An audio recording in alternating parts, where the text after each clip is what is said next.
Ullal block Congress ವತಿಯಿಂದ ಸಚಿವ ಈಶ್ವರಪ್ಪ ಹೇಳಿಕೆಯ ವಿರುದ್ಧ ತೊಕ್ಕೊಟ್ಟು ಬಸ್ ನಿಲ್ದಾಣದಲ್ಲಿ ಪ್ರತಿಭಟನೆ ನಡೆಸಿದರು.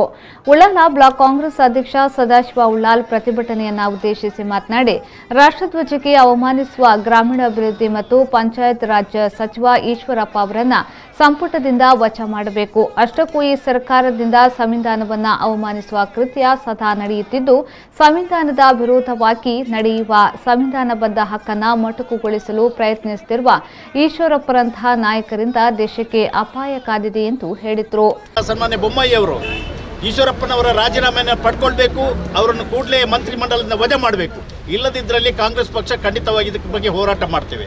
ಇವತ್ತು ರಾಷ್ಟ್ರಧ್ವಜಕ್ಕೆ ಗೌರವ ಕೊಡುವಂಥದ್ದು, ಈ ರಾಷ್ಟ್ರದ ಪ್ರತಿಯೊಬ್ಬ ಪ್ರಜೆ ಕೂಡ ರಾಷ್ಟ್ರಧ್ವಜಕ್ಕೆ ಗೌರವ ಕೊಡುವಂಥ ವ್ಯವಸ್ಥೆ ಇದೆ. ನಮ್ಮ ಸಂವಿಧಾನದಲ್ಲಿ ಇರ್ತಕ್ಕಂಥ ರಾಷ್ಟ್ರಧ್ವಜ, ಸಂವಿಧಾನದ ಪ್ರಕಾರ ರಾಷ್ಟ್ರಧ್ವಜವನ್ನು ಮಾಡಿದ್ದೇವೆ.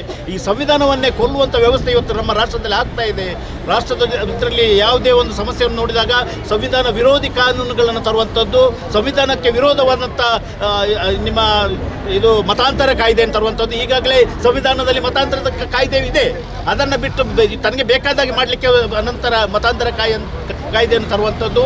ಅದೇ ರೀತಿ ಇವತ್ತು ಹಿಜಾಬ್ನ ಬಗ್ಗೆ ಹೇಳ್ತಾ ಇದ್ದಾರೆ. ಹಿಜಾಬ್ನ ಬಗ್ಗೆ ನಾವೇನು ಹೇಳಲಿಕ್ಕೆ ಹೋಗೋದಿಲ್ಲ, ಅದು ನ್ಯಾಯಾಲಯದಲ್ಲಿ ಇದೆ.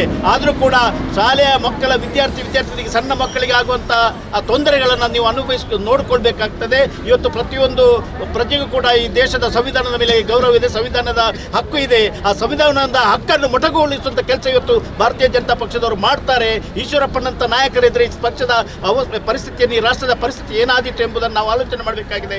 ಉಳ್ಳಾಲ ನಗರಸಭೆಯ ಮಾಜಿ ಉಪಾಧ್ಯಕ್ಷ ದಿನೇಶ್ ರೈ ಅವರು ಮಾತನಾಡಿ, ದೇಶವನ್ನ ಅಧೋಗತಿಗೆ ತಳ್ಳುವಂತಹ ಸರ್ಕಾರ ಹಾಗೂ ಸಚಿವರನ್ನ ಈ ದೇಶ ಸಹಿಸದು. ದೇಶದಲ್ಲಿ ಕಾನೂನು ಉಲ್ಲಂಘನಾ ಕೃತ್ಯ ನಿರಂತರವಾಗಿ ನಡೆಯುತ್ತಿದ್ದು, ಎಲ್ಲವೂ ಸುಗ್ರೀವಾಜ್ಞೆಯ ಮೂಲಕ ನಡೆಯುತ್ತಿರುವುದು ದುರಂತ ಎಂದು ಹೇಳಿದರು. ಒಬ್ಬ ದೇಶದ್ರೋಹಿ ಸಚಿವರನ್ನು ನಿಮ್ಮ ಸಂಪುಟದಲ್ಲಿ ಇಟ್ಟುಕೊಂಡು ಇಡೀ ಸರ್ಕಾರಕ್ಕೆ ಕೆಟ್ಟ ಹೆಸರನ್ನು ತರುವುದು ಮಾತ್ರ ಅಲ್ಲ, ಇವತ್ತು ದೇಶದಲ್ಲಿ ಕರ್ನಾಟಕದತ್ತ ನೋಡುವಾಗ ಇಡೀ ಬೇರೆ ಬೇರೆ ರಾಜ್ಯದ ಜನ ಇವತ್ತು ದೇಶದ್ರೋಹಿ ಒಬ್ಬ ಸಚಿವರನ್ನ ಇಟ್ಟಿದೆ ಒಂದು ರಾಜ್ಯ ಅಂತ ಹೇಳಿದ್ರೆ ಅದು ಕರ್ನಾಟಕ ಅಂತಕ್ಕಂಥ ವಿಚಾರ ಇವತ್ತು ಬರ್ತಾ ಇದೆ. ಮಾನ್ಯ ಯಡಿಯೂರಪ್ಪನವರು ಮುಖ್ಯಮಂತ್ರಿ ಆಗಿದ್ದು ದೇಶ ಈ ಕಡೆ ನೋಡ್ತಾ ಇತ್ತು. ಯಾವ ರೀತಿ ಲಂಚದ ಹಣವನ್ನು ಚೆಕ್ಕಿನ ಮುಖಾಂತರ ತೆಗೆದು ಒಂದು ರಾಜ್ಯದ ಇವತ್ತು ಮುಖ್ಯಮಂತ್ರಿ ಜೈಲಿಗೆ ಹೋಗಿದ್ದಾರೆ ಅಂತ ಹೇಳಿದ್ರೆ ಅದು ಕರ್ನಾಟಕದ ಮುಖ್ಯಮಂತ್ರಿ BS ಯಡಿಯೂರಪ್ಪನವರು. ಎರಡನೇ ಬಾರಿ ಇವತ್ತು ದೇಶದ ಎಲ್ಲ ರಾಜ್ಯದ ಮುಖ್ಯಮಂತ್ರಿಗಳು ನೋಡ್ತಾ ಇದ್ದಾರೆ, ಎಲ್ಲ ದೇಶದ ಜನ ನೋಡ್ತಾ ಇದ್ದಾರೆ. ಕರ್ನಾಟಕದ ಹತ್ರ ರಾಷ್ಟ್ರ ಧ್ವಜವನ್ನು ತೆಗೆದು ಏನು ಮಾಡ್ತೀರಿ ಈಶ್ವರಪ್ಪನವರೇ? ನಾನೊಬ್ಬ ದೇಶದ ಭಕ್ತನಾಗಿ ನನಗೆ ಹೇಳಲಿಕ್ಕೆ ನಾಚಿಕೆ ಆಗ್ತದೆ ನೀವು ಹೇಳುವಂಥ ಮಾತನ್ನ. ಈ ದೇಶದ ಒಬ್ಬ ದೇಶಾಭಿಮಾನಿ ಭಕ್ತನಾಗಿ ನಾನು ಹೇಳಲಿಕ್ಕೆ ನಾಚಿಕೆ ಆಗ್ತಾ ಇದೆ ನೀವು ಹೇಳಿದ ಮಾತನ್ನ. ಈಶ್ವರಪ್ಪನವರೇ, ನಿಮ್ಮ ಸರ್ಕಾರ ಸಂಪೂರ್ಣವಾಗಿ ಬಂದರೆ ಕೆಂಪುಕೋಟೆಯಲ್ಲಿ ರಾಷ್ಟ್ರಧ್ವಜವನ್ನು ತೆಗೆದು ಕೇಸರಿ ಏನು ಕೆಂಪುಕೋಟೆ ಭಾರತೀಯ ಜನತಾ ಪಕ್ಷದವರ ಅಪ್ಪನ ಆಸ್ತಿ ಅಂತಕ್ಕಂಥ ಮಾತನ್ನು ನಾನು ಇವತ್ತು ಕೇಳಲಿಕ್ಕೆ ಇಷ್ಟಪಡ್ತಾ ಇದ್ದೇನೆ. ಕೆಂಪುಕೋಟೆ ಯಾವುದೇ ಪಕ್ಷದ ಆಸ್ತಿ ಅಲ್ಲ. ಬ್ಲಾಕ್ ಕಾಂಗ್ರೆಸ್ ಮಾಜಿ ಅಧ್ಯಕ್ಷ ಈಶ್ವರ ಉಳ್ಳಾಲ್ ಅವರು ಮಾತನಾಡಿ, ರಾಷ್ಟ್ರಧ್ವಜ, ರಾಷ್ಟ್ರಗೀತೆ ಗೌರವಿಸುವುದು ಪ್ರತಿಯೊಬ್ಬ ಭಾರತೀಯನ ಕರ್ತವ್ಯ. ಕೆಂಪುಕೋಟೆಯಲ್ಲಿ ಕೇಸರಿ ಧ್ವಜ ಹಾರಿಸುತ್ತೇವೆ ಎನ್ನುವ KS ಈಶ್ವರಪ್ಪ ಅವರಷ್ಟು ದುಷ್ಟ ರಾಜಕಾರಣಿ ಬೇರೆ ಇಲ್ಲ ಎಂದು ಹೇಳಿದರು. ಇವತ್ತು ನಮ್ಮ ದೇಶದಲ್ಲಿ ಸಂವಿಧಾನ ಇದೆಯೇ ಇಲ್ಲವೇ ಎಂಬುದರ ಪ್ರಶ್ನೆ. ಯಾಕಂತ ಹೇಳಿದರೆ ಈ ದೇಶದ ಗೌರವವನ್ನು ಸಂವಿಧಾನದಲ್ಲಿ ಬರೆದಿದೆ.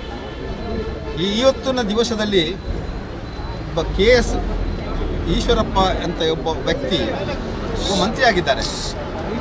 ಇವರು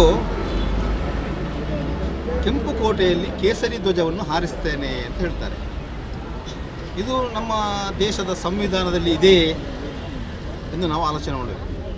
ಇದು ಏನಾಗ್ತದೆ ಅಂತ ಹೇಳಿದರೆ, ಹಿಂದೆ ಹಿಟ್ಲರ್ ಇದ್ದರು, ಹಿಟ್ಲರ ಸರ್ಕಾರವನ್ನು ತರಲಿಕ್ಕೆ ಇವರು ಪ್ರಯತ್ನ ಮಾಡ್ತಾ ಇದ್ದಾರೆ ಅಂತ ನನ್ನ ಒಂದು ಅನಿಸಿಕೆ. ಇಲ್ಲದಿದ್ದರೆ